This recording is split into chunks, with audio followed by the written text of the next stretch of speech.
Bonjour, bienvenue dans Xenius. Bonjour tout le monde. L'émission d'aujourd'hui est sans aucun doute sous une bonne étoile. Nous allons parler d'astronomie. Cela fait 400 ans tout juste que Galilée a pointé pour la première fois sa lunette astronomique vers le ciel. Il a découvert qu'il n'y a pas que des cratères sur la Lune et que la Voie lactée est en réalité composée d'une myriade d'étoiles. Le savant italien a ainsi posé les bases de l'astronomie moderne, c'est-à-dire de l'observation du ciel avec des moyens techniques. Depuis, l'homme n'a cessé de vouloir regarder toujours plus loin dans l'univers. Au fil du temps, les instruments d'observation sont devenus de plus en plus pointus. Ici, à Potsdam, ce réfracteur, inauguré en 1891, est l'un des plus grands télescopes à lentilles du monde. Les astronomes ont véritablement révolutionné la science. Chacune de leurs découvertes a contribué à changer notre vision du monde. Mais qu'en est-il aujourd'hui? 400 ans après Galilée, un petit bilan s'impose. Un quart des Européens pensent que le Soleil tourne autour de la Terre. La preuve avec ce micro-trottoir. Je ne sais plus si c'est la Terre qui tourne autour du Soleil ou l'inverse. La Terre autour du Soleil. C'est le Soleil qui tourne autour de la Terre? Le Soleil tourne autour de la Terre. C'est toujours la Terre qui tourne autour du Soleil. Le Soleil tourne autour de la Terre. La Terre tourne sur elle-même et le Soleil tourne autour. Vu l'immensité du cosmos, pas étonnant que certains soient perdus. Mais au fait, comment tout cela a-t-il commencé? Il y a 400 ans, Galilée tourne son télescope vers le ciel et fonde ainsi l'astronomie moderne.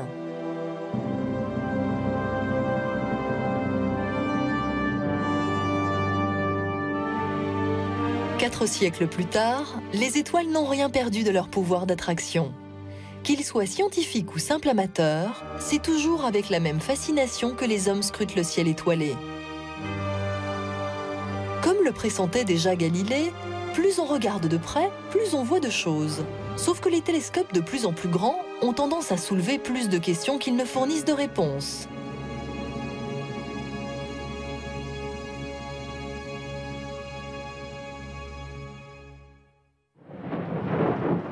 Mais revenons sur Terre. Si l'astronomie existe, c'est bien parce que la nuit, nous pouvons voir les étoiles. Si notre ciel était partout et en permanence couvert d'épais nuages, personne n'aurait pu imaginer ce qu'il recèle. Planètes, étoiles, galaxies, autant de merveilles que l'on n'aurait sans doute même pas songé à chercher.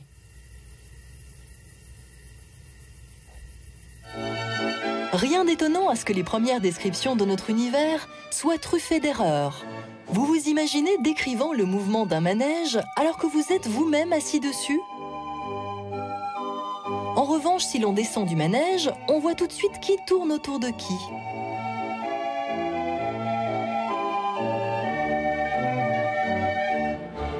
Ce qui rend le ciel et les astres aussi passionnants, c'est leur gigantisme. Voici à quoi ressemble notre système solaire à l'échelle 1 milliardième. Le Soleil est une sphère d'1,40 m de diamètre.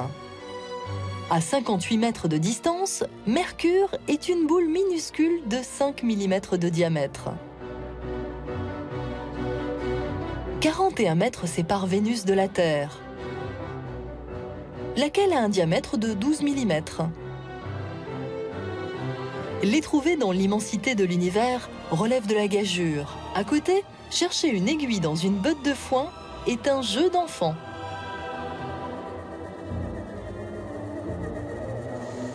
Maintenant, petit tour d'horizon des grands noms de l'astronomie.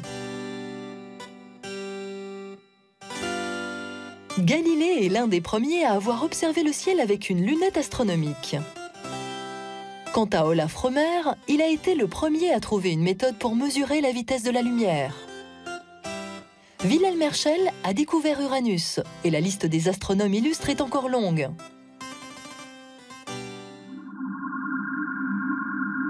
Nombre de ces découvertes qui ont fait sensation en leur temps semblent aujourd'hui presque une évidence. Par exemple, la différence entre planètes et étoiles. Les étoiles, comme notre Soleil, émettent de la lumière. Les planètes, en revanche, non. Si l'on éteint le Soleil, la Terre et les autres planètes se retrouvent plongées dans le noir. Définir une planète est un peu plus compliqué. Pour postuler au statut de planète, il faut remplir 3 critères. Premièrement, vous devez tourner autour du Soleil. Deuxièmement, vous devez avoir une forme sphérique. Troisièmement, vous devez avoir éliminé grâce à la gravité toute autre matière cosmique susceptible de se déplacer au voisinage de votre orbite. Sur ce point, Pluton s'est fait recaler. Depuis 2006, il n'a plus le droit de s'appeler planète. Copernic a été le premier à formuler que ce n'est pas la Terre qui se trouve au centre du système solaire, mais le Soleil lui-même. Pas facile au premier abord de comprendre pourquoi Einstein a fait sa tête au carré à Newton. Où était le problème? Pendant longtemps, la loi de la gravitation formulée par Newton a permis de calculer les mouvements des astres au sein de l'univers. Mais elle n'expliquait pas tout. Des calculs plus précis ont révélé des lacunes dans sa théorie.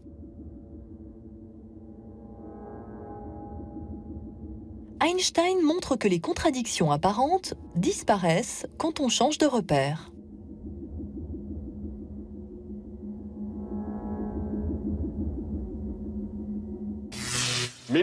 Avec sa théorie de la relativité, Einstein a bouleversé les lois de la physique ainsi que notre vision du monde.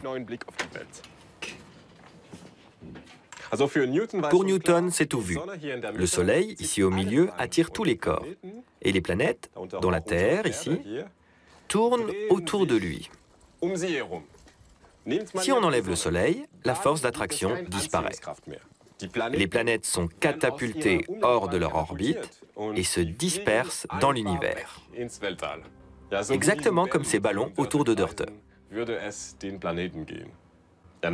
Selon Einstein, les planètes mettront un moment avant de se disperser vraiment, car, dit-il, la gravitation se propage à la manière d'une onde, selon une vitesse limite. D'après lui, ces déformations ondulatoires se produisent quand, par exemple, une étoile meurt et explose. Dans les environs d'Hanovre, des chercheurs essaient de mettre en évidence ces ondes dites gravitationnelles. Sur son vélo en pédalant, Harald Luck pense aux grands physiciens qui l'ont précédé. Si la théorie de la gravité est censée avoir été révélée à Newton par une pomme tombée de son arbre, les ondes gravitationnelles ne livrent pas aussi facilement leurs secrets. Ce que l'on sait, c'est que ces ondes, en traversant l'espace, le compriment et l'étirent. Elles se forment à chaque changement temporel de répartition de la masse. Des masses importantes qui se déplacent dans l'univers produisent donc des ondes gravitationnelles. Albert Einstein avait prévu l'existence de ces ondes gravitationnelles, mais du fait de leur faible intensité, elles n'ont encore été ni prouvées ni mesurées. Seule solution, disposer d'objets très massifs, comme un trou noir, ou encore mieux, deux trous noirs entrant en collision, qui émettraient des ondes gravitationnelles détectables. Voilà pour la théorie.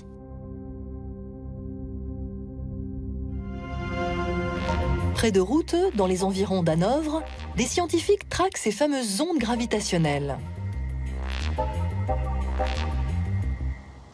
Le projet d'Harald Luck a été baptisé GEO600. GEO600 est composé d'un centre de contrôle et de deux tubes de 600 mètres de long.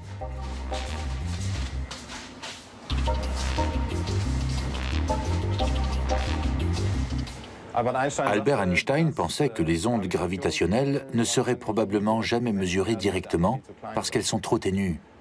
Nous sommes aujourd'hui d'un autre avis. Il faut dire qu'il y a 100 ans, Albert Einstein ne disposait pas d'instruments aussi perfectionnés qu'aujourd'hui. Mais pour mesurer les ondes gravitationnelles, encore faut-il qu'elles existent. Et si Einstein s'était trompé ?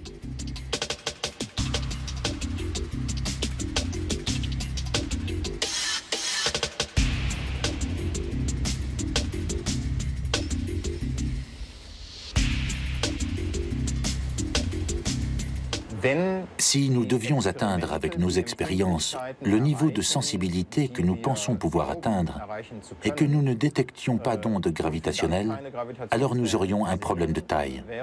Soit pour nous, les expérimentateurs, parce que nous aurions commis une erreur, soit pour la théorie de la relativité.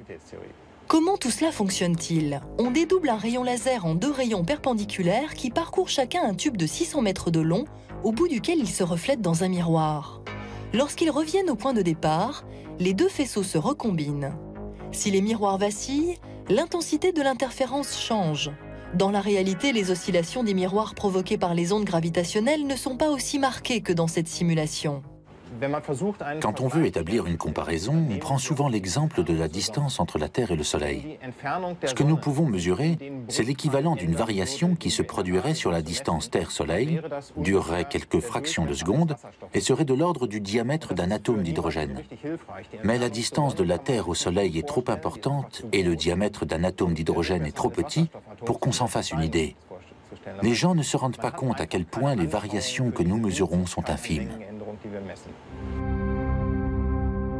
Du fait de leur éloignement, même les ondes gravitationnelles produites par la collision de deux trous noirs parviendraient sur Terre atténuées.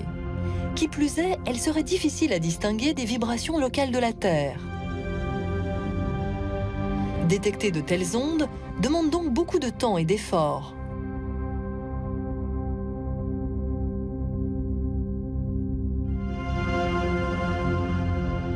Le jour où on finira par les trouver, je vous assure qu'on fêtera ça comme il se doit. Mais le chemin jusqu'au succès est encore long. Heureusement, les chercheurs de Geo600 ne sont pas seuls et font équipe avec un groupe de recherche international.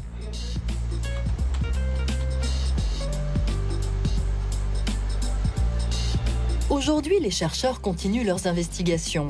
Mais qui sait, Harald Luck rentrera peut-être un jour chez lui avec un prix Nobel sous le bras.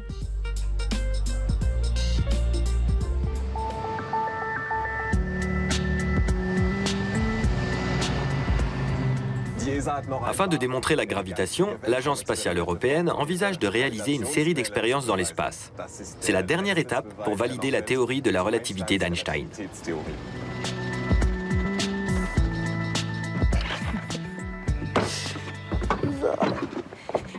Ici, à Potsdam, l'une des premières expériences pour vérifier cette théorie a été menée dans la tour Einstein. Elle a été construite en 1924, spécialement pour l'occasion, par l'architecte Erich Mendelsohn. Professeur Steinmetz, bonjour, je m'appelle Dörte. Bonjour. Bonjour, moi c'est Pierre. Vous êtes le directeur de l'Institut d'astrophysique de Potsdam. Qu'a-t-on essayé de démontrer dans cette tour? La tour Einstein a été construite pour démontrer que le Soleil attire la lumière et la ralentit. Mais les démonstrations ont toujours échoué. Entrez, je vais vous montrer. Une de ces chaises appartenait à Einstein? Oui, Einstein a donné son nom à la tour afin d'assurer son financement. Il faisait également partie du conseil d'administration de la tour Einstein et a pour ainsi dire accompagné le programme scientifique. Donc on n'a toujours pas pu prouver l'existence des ondes gravitationnelles. Non, on a prouvé leur existence de manière indirecte, mais pas encore de manière directe, c'est-à-dire en voyant vraiment l'espace vibrer. Et qu'est-ce que ça changera le jour où on détectera ces ondes gravitationnelles? Si l'on y parvient au cours des prochaines années, cela signifiera qu'on aura enfin prouvé la théorie d'Einstein, 100 ans après que celle-ci ait été formulée. Et dans le cas contraire? Ce sera encore plus intéressant, parce qu'il nous manquera alors une grosse pièce du puzzle. Cette théorie de la gravitation est-elle une sorte de formule pour expliquer tous les phénomènes physiques? C'est effectivement une équation qui permet de décrire l'univers. Quant à savoir si cela fonctionne vraiment, c'est une autre histoire. Nous disposons d'indices selon lesquels l'univers contiendrait beaucoup plus de matière que celle que l'on voit. Cette matière, nous la percevons de manière indirecte, à travers l'attraction, la gravitation et les effets décrits par Einstein. Elle a été baptisée matière noire, parce que nous ne pouvons pas la voir et qu'elle n'émet pas de lumière. C'est toujours comme ça. À chaque fois qu'on résout un problème, on se retrouve avec 10 nouvelles questions. Notre physique aurait-elle du mal à tout expliquer? Avons-nous besoin d'une nouvelle physique? Avons-nous besoin d'un nouvel Einstein? Si l'on regarde avec des yeux d'enfant l'agitation perpétuelle qui règne dans le monde, on pourrait penser que la multitude des forces est sans limite. Et que dans ce joyeux bazar, tout événement est indépendant des autres, de quoi attraper le tournis.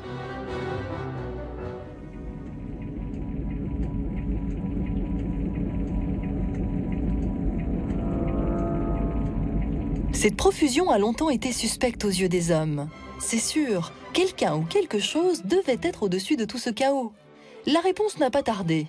Dieu, pardi, c'est lui qui a créé le monde. Et en 6 jours, s'il vous plaît. Pas mal, mais on peut faire mieux. D'après les physiciens, la phase initiale du Big Bang a duré 10 puissance moins 43 secondes. Une durée tellement infime qu'elle échappe à notre compréhension. Les lois de la nature auxquelles nous sommes habitués sont justement nées pendant ces instants d'énergie et de chaleur extrême. Bien que le Big Bang soit difficile à concevoir, nous en savons déjà beaucoup sur lui. Et grâce au lancement il y a quelques mois des télescopes spatiaux Herschel et Planck, nous en apprendrons bientôt encore davantage sur les premiers pas de notre univers. Dans les années 20, Edwin Hubble découvre que l'univers est en expansion et que les galaxies s'éloignent les unes des autres. Jusqu'alors, on pensait que l'univers était statique. Mais s'il y a expansion, où celle-ci a-t-elle débuté? Une preuve importante du Big Bang est la découverte en 1964 du fond diffus cosmologique. Aujourd'hui, nous connaissons bien l'histoire de l'univers. Tout a commencé il y a environ 13,7 milliards d'années. À 10 puissance moins 35 secondes après le Big Bang, l'univers subit une expansion fulgurante. Il grossit beaucoup plus vite que la vitesse de la lumière.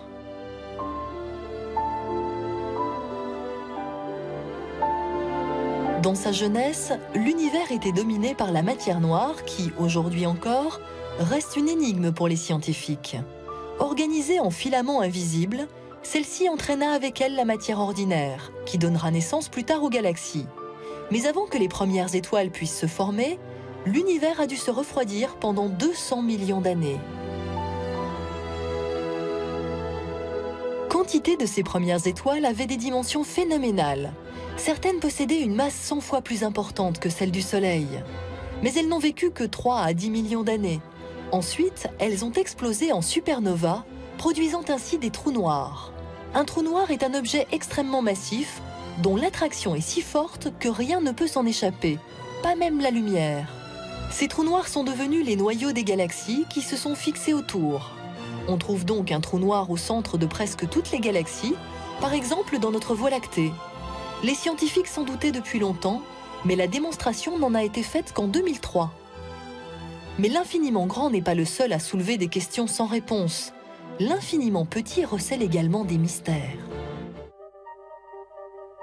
D'après la théorie des cordes, les plus petits composants de la matière ne sont pas les atomes à la forme arrondie, mais des sortes de cordes. Ces particules élémentaires sont toutes composées de la même étoffe. La différence entre les cordes provient de leur mode de vibration.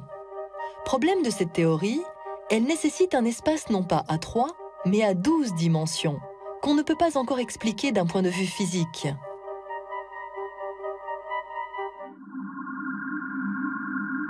Avec la théorie des cordes, les 4 forces élémentaires connues n'en formeraient plus qu'une. Mais tout cela reste pour l'instant à l'état de théorie.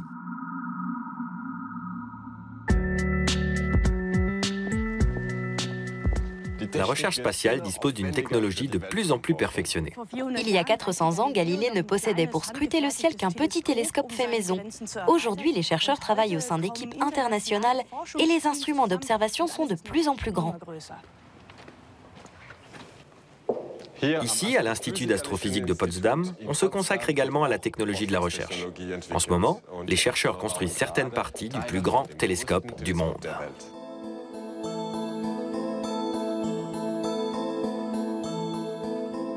Bonjour Monsieur Popov, vous êtes le directeur de la technologie et de la recherche. Quelle est la particularité de ce télescope? C'est sa taille. Quand on regarde les étoiles, la surface de réception de nos yeux est de quelques millimètres. Si on veut regarder plus loin dans l'univers, il faut agrandir cette surface de réception. Et pour cela, on a besoin de miroirs géants, comme ceux-ci, qui font 8,40 m de diamètre. Que font-ils là? Ils montent les éléments d'une caméra dans ce qu'on appelle une salle blanche, une pièce vidée de ses particules en suspension. Si je prenais une image des étoiles et qu'il y avait ne serait-ce qu'une particule de poussière sur le récepteur, je me retrouverais avec une étoile en trop ou une étoile en moins. Oui, ça serait dommage. C'est beaucoup de boulot. Oui. À force d'avoir tout le temps le nez dans les étoiles, vous n'avez pas envie d'aller les voir de près et de les toucher? Nous finirons bien un jour par effectuer des voyages au fin fond de l'espace. Mais pour l'instant, notre durée de vie est trop courte. Oui, forcément. Et puis nous ne savons pas si les étoiles existent encore, car nous regardons toujours dans le passé. Oui, nous pouvons regarder 10 milliards d'années en arrière. C'est le temps que leur lumière met pour nous parvenir. C'est énorme. À l'heure actuelle, il est impossible d'aller sur l'étoile la plus proche de nous, car elle est située à 4 années-lumière de la Terre. Mais qui sait, peut-être qu'un jour nous serons plus rapides. L'astronomie est une science qui a un gros problème. On fait beaucoup de théories, mais jamais de pratique. Heureusement, certaines séries de science-fiction nous donnent un avant-goût du futur. Maximum resolution. Range, Mr. Subaru. Le bonheur est dans l'univers. À nous les joies des rayons laser, les voyages dans le temps et les vaisseaux spatiaux qui nous feront gagner quelques millions d'années-lumière pour rejoindre la galaxie voisine. Enfin, trêve de spéculation et retour sur le plancher des vaches. Car tout n'est pas aussi simple que ça, ce qui ne veut pas dire bien sûr que ce soit impossible. La théorie de la relativité réserve en effet quelques surprises. Même là où l'on s'y attend le moins, comme ici, en pleine montagne. Et parfois la réalité est plus palpitante que la science-fiction. D'après la théorie de la relativité générale, les habitants des montagnes vivent plus longtemps. Cela n'a rien à voir avec l'air pur des sommets, non, mais avec la force d'attraction plus faible due à l'éloignement plus grand avec le centre de la Terre. Résultat, les montres des montagnards tournent plus lentement et ils vieillissent donc moins vite que leurs voisins de la vallée. Et les voyages dans le temps? Impossible, me direz-vous. Cela reste à voir. Dans les dernières années de sa vie, Albert Einstein confiait qu'il ne se rendait plus à l'Institut de Princeton que pour avoir le privilège de rentrer à la maison avec Kurt Gödel. Kurt Gödel était mathématicien. Pour l'anniversaire d'Einstein, il lui offrit un drôle de cadeau, une solution à la théorie de la relativité générale qui rendait possible le voyage dans le temps. Autrement dit, la grande théorie d'Einstein, dont la validité n'était pas remise en question, permettait les voyages dans le passé et dans le futur. Mais pour que la solution de Gödel soit valide, une condition était nécessaire, que l'univers soit animé d'un mouvement de rotation. Une fois ce petit problème résolu, on pourrait tranquillement se balader dans l'espace-temps entre le futur et le passé. L'équipage de la patrouille de l'espace Orion avait certainement trouvé la combine. Mais au vu de nos connaissances actuelles, il semblerait malheureusement que l'univers ne soit pas animé d'un mouvement de rotation. Adieu donc les voyages dans le temps, en tout cas avec la solution de Kurt Gödel. Notre avenir proche nous promet une vie des plus normales, avec des problèmes des plus normaux. Außerirdische Lebewesen in unserer Galaxis?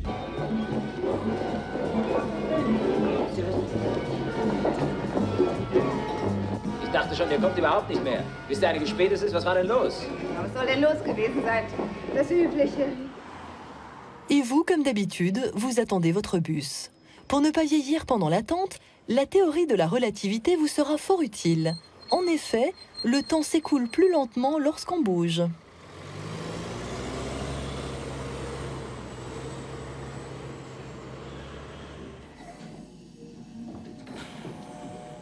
Donc, petit conseil à la patrouille de l'espace et à vous, chers téléspectateurs, pour vieillir le plus lentement possible, vivez à la montagne et bougez. Parce que les voyages dans le temps, ça n'est pas de mal à veille.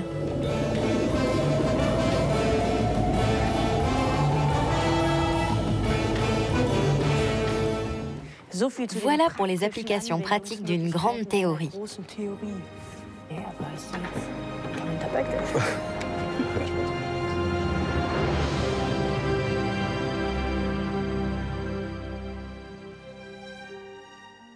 Que savons-nous après 4 siècles d'astronomie moderne? Depuis qu'on a découvert que la Terre est ronde, on a parcouru beaucoup de chemins. Grâce à Newton, Galilée et tous leurs successeurs, nous savons qu'il existe des systèmes solaires, des galaxies, et que notre univers est immensément grand. Car ce que nous voyons n'est qu'une infime partie de l'univers. Et la science physique actuelle ne peut pas encore tout expliquer.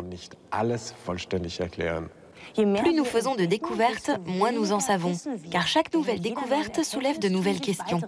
Mais c'est justement ce qui nous fait avancer. Nous avons déjà parcouru un bon bout de chemin, mais nous sommes encore loin de pouvoir expliquer tous les phénomènes physiques. Au revoir. Au revoir, à la prochaine.